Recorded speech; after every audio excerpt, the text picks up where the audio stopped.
Penganugerahan penulis berdedikasi 1 Pena Awards 2023. Kategori fiksi diberikan kepada Putu Wijaya.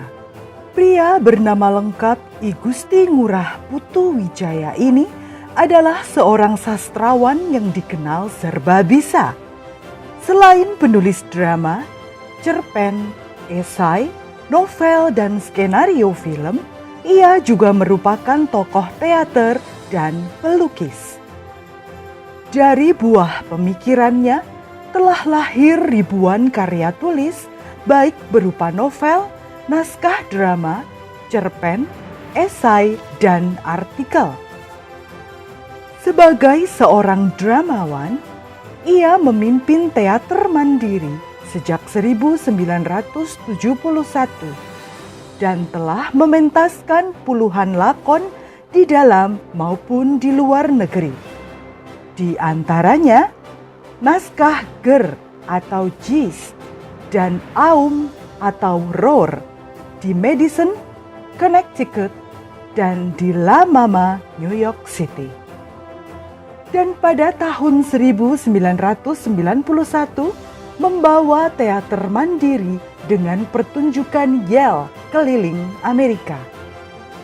Sebagai seorang penulis skenario, ia telah 2 kali meraih Piala Citra di Festival Film Indonesia atau FFI untuk skenario Perawan Desa pada 1980 dan Kembang Kertas pada 1985. Sebagai seorang penulis fiksi yang produktif, sudah banyak buku yang dihasilkannya.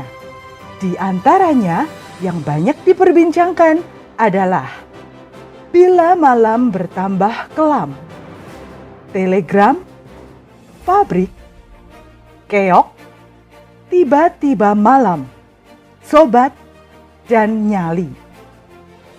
Sejumlah karyanya sudah diterjemahkan ke dalam bahasa Belanda, Inggris, Rusia, Prancis, Jepang, Arab, dan Thailand.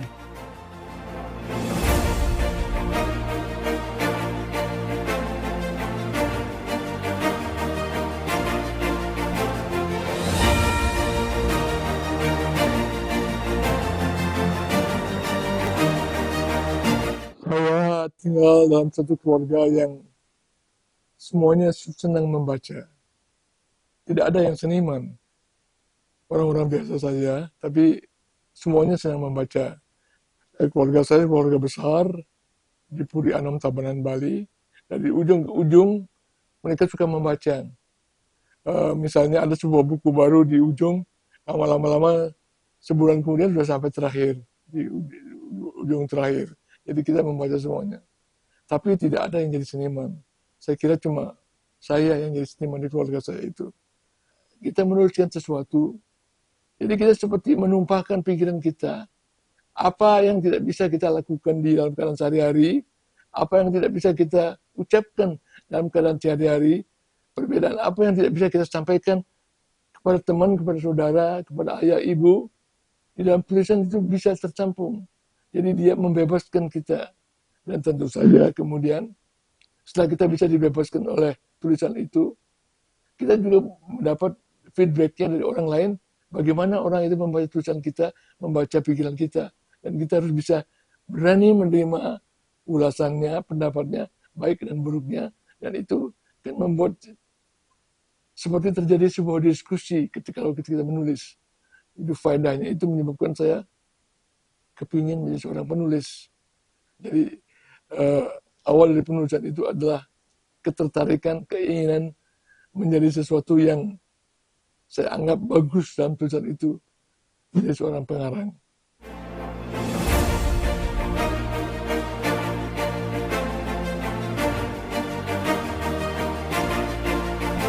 Ya, waktu menulis itu pun saya mulai berpikir, apakah karangan itu hanya cerita, hanya rekaan, hanya hayalan kita. Tapi lama-lama kemudian yang saya temukan cerita itu bisa dikarang-karang dan semua orang boleh melakukannya. Tapi yang lebih penting lagi adalah apa yang mau disampaikan.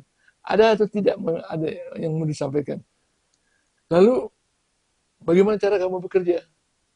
Cara saya bekerja, saya kebetulan punya seorang ayah yang punya prinsip adalah mencoba, dia mengajarkan saya dari kecil, membiasakan untuk memakai apa yang ada.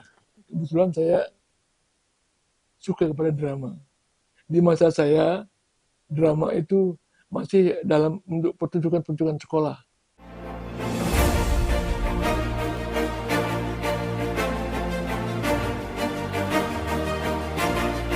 Saya bukan pengikut eksistensialis. Saya orang biasa saja. Cuma saya bekerja. Bahwa pekerjaan saya gitu kemudian memerlukan waktu untuk diserap sehingga orang bisa melihatnya, itu sudah saya terima. Jadi saya merasa seger aja karena merasa diri saya bisa sama-sama dengan kalian ada di sini di era ini gitu loh. Itu artinya bahwa saya tidak hilang. Saya ingin berterima kasih juga kepada orang yang mengapresiasi kehadiran saya itu. Bukan eksistensi saya, kehadiran biasa aja. Saya mengapresiasi sekali penghargaan ini dan berterima kasih sekali kepada satu pihak.